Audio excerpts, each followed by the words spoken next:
All right. Well, I know that you get this all the time, but you don't really need an introduction. I mean, the camera, the image, everybody knows Mel Kiper Jr., lead analyst, draft analyst for ESPN, and really for all of the draft for many, many years. As we were talking offset, you've been doing this forever.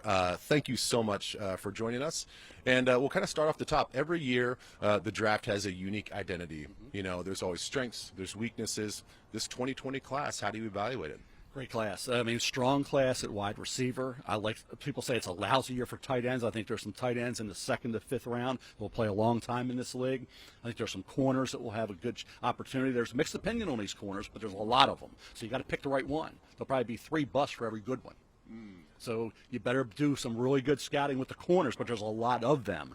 I think the safety position is interesting because we got 2 sleepers. I mean, they're not sleepers now, but they're guys that aren't major college stars. Kyle Duggar from Lenoir Rhine and Jeremy Chin from Southern Illinois could be second-round picks. So there's some guys like that. Adam Troutman, a tight end at Dayton, is very interesting. So I think the fact that we have a lot of small college influence in this draft is going to be fun to watch. And how do evaluators, including yourself, how do you look at some of these guys that play at smaller colleges, Division III, Division II, 1AA, and say like, okay, that particular skill set is going to translate to the NFL? They have to be great, Ben. They really have to just jump off the page, and when you watch them, that's what happened with Troutman, a former quarterback. He goes to Dayton, nobody wanted him. Remember, these guys weren't recruited, so they had to really work hard, change their whole body type, become a tight end from being a quarterback, add weight, add strength, and just go out and take over games. And I think with Chin and Duggar and certainly a guy like Troutman, they've been able to do that. Then they get opportunities to go to all-star games, and they shine there. So I think it's a process for them to get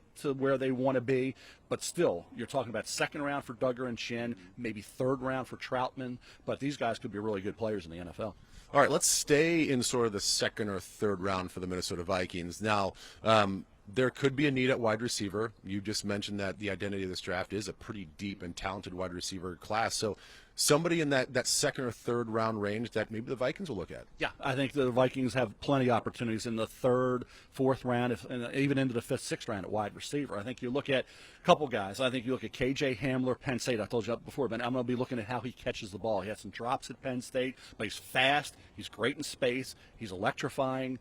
People have compared him to Hollywood Brown, but Hollywood Brown never dropped any passes. And KJ Hamler has. So it's a little difference there. But I think in the second, maybe mid-second round, if you get a guy like that and you can coach him up a bit, then KJ Hamler would be interesting. Van Jefferson at Florida, McShay's favorite player. That's the guy from Florida who's been coached up, his father, and had a great Senior Bowl week. He's going to be probably second round. And Brandon Ayuk from Arizona State's another one.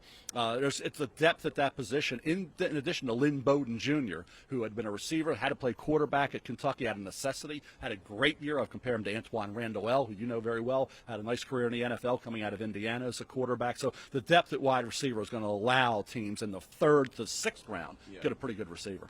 Yeah, and I think that's the beauty of this draft is as the NFL now gets into 3, 4 wide receiver sets that are base sets, now we're looking at a lot of wide receivers. But then conversely, you've done 2 mock drafts so far, and both mock drafts you've had the Minnesota Vikings selecting Antoine Winfield Jr. at 25, which we obviously all, everybody is loving that idea because of his father, and I played with his dad, and we know playing with the Gophers, we've watched him on Saturdays. What do you like about him?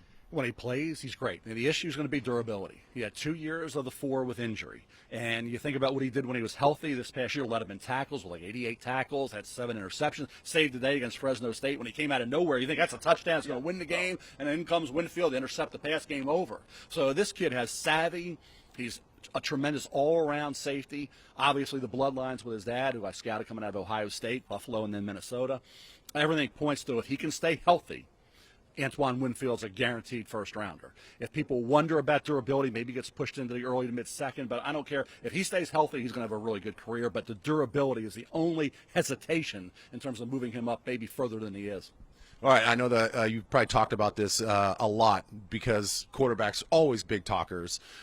Just your overall quick twitch thoughts on Tua versus Joe, and then let me ask you this question: maybe not so much who's the best quarterback, who's the best fit for Zach Taylor and that number 1 pick? I think it's Joe Burrow. I think the feel he has in the pocket is unmatched, and the year he had without any hiccups against that schedule is phenomenal. And to be over 71% in every game, as you know, you can throw against air and not do that. Yeah. So to me, that spoke volumes. Then his competitiveness, and we saw it with Josh Allen. Why is Josh Allen successful in Buffalo?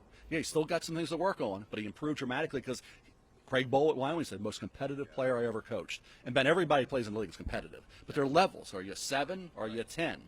This kid is a 10. And I think that's why Joe Burrow is going to go to the Bengals, and hopefully he has a great career. And that's going to be a division now with Mayfield. Think about it. Mayfield, Burrow, Lamar. Ben can't play forever. So the Steelers may have some work to do at quarterback. But the 3 teams in that division would feel like with Burrow, Lamar, and Mayfield that they're pretty set for the future. All right, one last question for you. We'll stick with quarterbacks. Again, there's always the theory that even if you have a franchise quarterback, and we feel like that we have that with Kirk Cousins, now we have to hopefully extend him a little bit, but could you go after a mid-round quarterback of the future, backup-type quarterback? The kid out of Washington State, Gardner Minshew's kind of like paved the way for these guys. Oregon State's got a guy. FIU's got a guy as well. Who do you like out of that group? Got it all. You're doing some scouting here, Ben. FIU and Atlantic, and you're right. Oregon State, Jake Luton, tall kid, had a great career there after transferring in. Certainly James Morgan at Florida International, same thing. I think a Cole McDonald at Hawaii, with his arm strength, is going to be interesting. He's working with Jordan Palmer, getting ready for this draft. So I think there are some mid-round guys. You mentioned Anthony Gordon at Washington State, but Luke Falk didn't get it done, where Gardner Minshew did coming out of Washington State. So you pick the right one again. Scenarios are a little bit different for those two, but I think there could be the right guy being one of those guys I mentioned. How far does Jake Fromm drop? People say second round because of the arm strength issue. Does he go into the third round? Does he go in the mid-second? See where he goes to figure out what you want to do there. Some think he's more Aaron Murray. Some think he's more Andy Dalton. So take your pick on that. But I think the Morgan kid from Florida International is interesting. And Steven Montez at Colorado has a lot of talent, but he's just inconsistent. If he can get to the right team, right quarterback coach, right system, he has the ability from a size, athletic ability, arm strength standpoint. Montez pops with that. It's just the inconsistency is why he could be in the 5th round still available. Right. Now, we don't have to talk about this because I could talk with you for an hour, but you bring up Colorado, and I think of Laviska Shenault, and I'm just like, this guy, nobody's like really talking about him too much, but man, oh man, he is quite the talented athlete. But anyway, thank you for your time. Mel Kiper Jr., you can find him Mel Kiper Jr. ESPN on Twitter, and then obviously all over ESPN and every ESPN platform. Thank you very much. Thank you, Ben. Appreciate it, pal.